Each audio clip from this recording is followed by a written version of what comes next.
Assalamualaikum warahmatullahi wabarakatuh. Selamat bergabung teman-teman semuanya. Halo, Waalaikumsalam warahmatullahi Assalamualaikum wabarakatuh. warahmatullahi wabarakatuh. Oke, selamat datang di podcast Visualisasi Bangsa, Bangga Berbangsa dan Bernegara Indonesia. Hari ini, saya akan mengajak teman-teman semua berhenti sejenak, menarik nafas, dan memvisualisasikan bangsa kita ini, yaitu bangsa Indonesia. Bersama saya, Karunia Dewi Asmara sebagai moderator, dan keempat narasumber kita dengan berbagai profesi yang keren-keren banget tentunya. Di sini ada Kak Aprilia. Hai, perkenalkan saya Aprilia Mela Rusita dari RSUP Dr. Sarsito Yogyakarta. Saya di sini sebagai perawat. Kemudian ada Kak Ayu. Halo, aku Ayu Tifal. Aku dari Rumah Sakit Dr. Sukarjito Negara Klaten sebagai asisten operator kantor. Halo semuanya. Halo, Kak. Kemudian ada narasumber ketiga kita, ada Kak Balgis. Halo semuanya, perkenalkan nama aku Balgis Gustian dari Rumah Sakit Cipto Mangunkusumo sebagai teknisi pelayanan darah. Dan ada Kak Cynthia. Halo Kak Cynthia. Halo, perkenalkan nama saya Cynthia Dini Anggreni dari RSUP Dr. Sarjito sebagai peranata laboratorium kesehatan. Oke, sedikit banyak kita udah tahu tentang keempat narasumber kita ini ya. Oke, langsung aja masuk ke topik ya teman-teman semuanya. Di sini kita akan langsung berbicara sama narasumber pertama nih, yaitu Kak Aprilia Mela. Nah, di sini saya mau bertanya nih Kak Aprilia tentang makna bangga berbangsa. Nah, menurut Kak Aprilia ini, apa sih arti bangga berbangsa Indonesia itu? Baik, terima kasih Kak Karnia atas waktunya. Menurut saya, bangga berbangsa Indonesia berarti menyadari bahwa kita adalah bagian dari bangsa yang besar dan beragam ini. Ketika kita memvisualisasikan Indonesia, saya melihat persatuan dan perbedaan berbagai suku, budaya, bahasa yang tetap berdiri di bawah satu bendera merah putih. Kemudian rasa bangga itu muncul saat kita menghargai identitas bangsa dan tidak merendahkan negara ini. Oke, baik. Jadi makna bangga berbangsa itu secara garis besarnya kita bangga terhadap perbedaan suku, budaya, dan bahasa ya, karena di negara kita ini ada banyak sekali budaya, banyak sekali suku dan bahasa gitu ya. Oke, bagus sekali. Terima kasih Kak Aprilia. Kita lanjut ke narasumber yang kedua, yaitu di sini ada Kak Ayu Tifal. Halo Kak Ayu Tifal. Oke, Kak, saya mau tanya dong tentang gimana sih bentuk bangga bernegara di kehidupan sehari-hari menurut Kak Ayu Tifal? Oke, terima kasih pertanyaannya Kak Kaminya. Jadi bentuk bangga bernegara di kehidupan sehari-hari ya, itu bukan cuma soal simbol doang, jadi kita juga soal sikap. Misalnya di kehidupan sehari-hari kita taat aturan, terus menghormati sesama juga, dan tetap menjaga persatuan dan kontribusi sesuai peran kita, itu adalah wujud nyata bernegara, bangga bernegara. Jadi ketika kita menjalankan kewajiban dengan penuh tanggung jawab, disitulah kita sedang membangun negara. Itu. Oke, jadi bangga bernegara dalam kehidupan sehari-hari itu yang paling penting yaitu taat aturan ya, karena susah sekali orang-orang Indonesia ini buat taat aturan ya, teman-teman semuanya. Iya. Oke, bagus sekali. Terima kasih Kak Ayu. Kita lanjut ke narasumber ketiga kita. Di sini ada Kak Balgis. Halo Kak Balgis. Halo, Kania. Oke, Kak Balgis, di materi ketiga ini kita ada visualisasi Indonesia masa depan. Nah, kalau menurut Kak Balgis nih, gimana sih cara Kak Balgis buat memvisualisasikan Indonesia ke depan? Untuk kedepannya Indonesia, saya membayangkan Indonesia itu maju, adil, dan damai. Indonesia yang generasinya cerdas, berkarakter, dan tidak mudah terpecah. Visualisasi itu hanya bisa diwujudkan jika setiap warga negara memiliki rasa bangga dan kepedulian terhadap bangsanya sendiri ya, Kak. Itu sih kedepannya. Baik, menarik sekali ya teman-teman. Jadi visualisasi Indonesia bermasa depan itu kita di masa depan harus menjadi generasi yang cerdas, yang berkarakter, tidak mudah terpengaruh atau terpecah karena itu rawan sekali ya bagi para anak muda gitu ya. Ya, betul. Oke. Terima kasih Kak Balgis, menarik sekali statementnya. Kemudian ada narasumber keempat kita ada Kak Cynthia. Buat menurut Kak Cynthia nih, apa sih pesan untuk generasi muda Indonesia? Oke Kak, untuk generasi muda ya, kalau kita bicara atau mendengar kata generasi muda, pasti kita ingat kan kutipan dari presiden pertama kita, yaitu Bapak Soekarno. Beliau pernah berkata, beri aku 10 pemuda, maka akan kuguncang dunia. Jadi memang sebegitu berpengaruhnya generasi muda untuk penentu arah bangsa. Dan kita sebagai generasi muda bisa mengimplementasinya melalui hal-hal yang sederhana dan kecil dulu, misalnya nih, kayak belajar yang rajin, berprestasi, berkarya, dan yang penting nih Kak, bermedia sosial yang bijak untuk zaman sekarang ya. Jadi kalau kita bangga menjadi warga negara Indonesia, maka masa depan bangsa itu akan tetap kuat dan bermartabat gitu. Oke, benar sekali karena di zaman sekarang ini di era yang serba digital, sosial media itu perlu banget uh, penerapan yang bagus gitu ya, jangan asal pakai gitu ya. Oke, nih saya ada pertanyaan lagi nih, satu pertanyaan lagi, tapi untuk semua narasumber Boleh tentang Kak, apa tuh? tentang visualisasi bangsa sebagai ASN.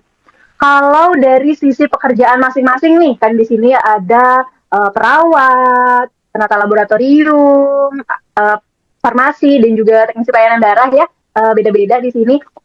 Jadi menurut para narasumber semua, gimana sih visualisasi bangsa sebagai ASN ini kalau dari sisi pekerjaan masing-masing? Nah, itu gimana tuh? Dimulai dari narasumber pertama dulu deh.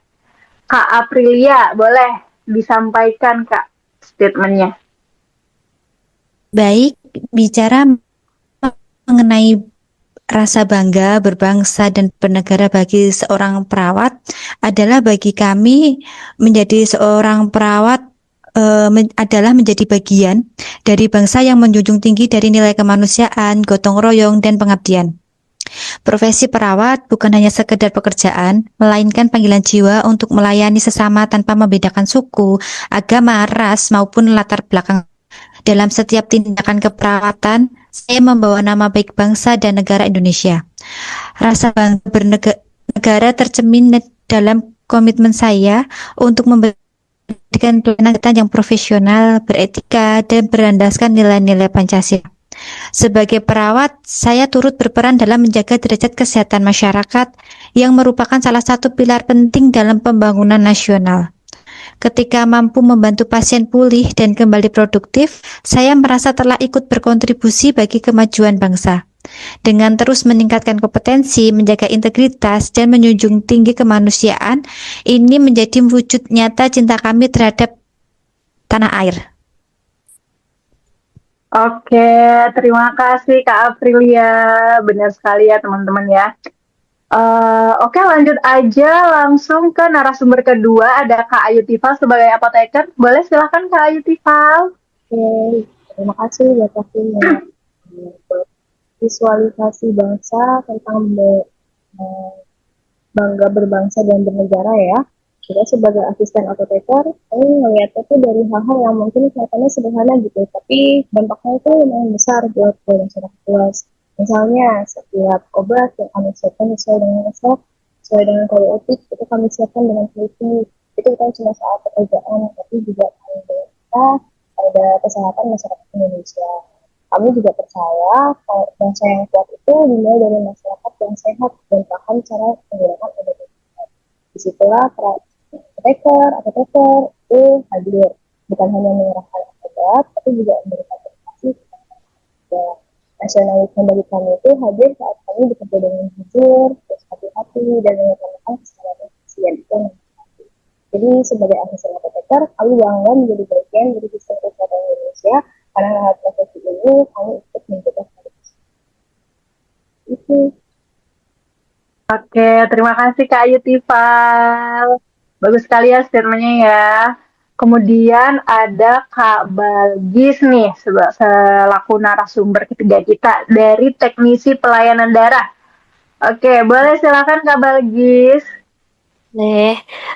Saya sebagai teknisi pelayanan darah, rasa bangga dan berbangsa dan bernegara bagi seorang teknisi pelayanan darah muncul dari kesadaran bahwa profesi ini adalah pilar penting dalam ketahanan nasional di bidang kesehatan ya teman-teman. Bukan sekedar hanya bekerja di laboratorium saja, tapi sedang menjalankan misi negara untuk melindungi segenap tumpah darah Indonesia.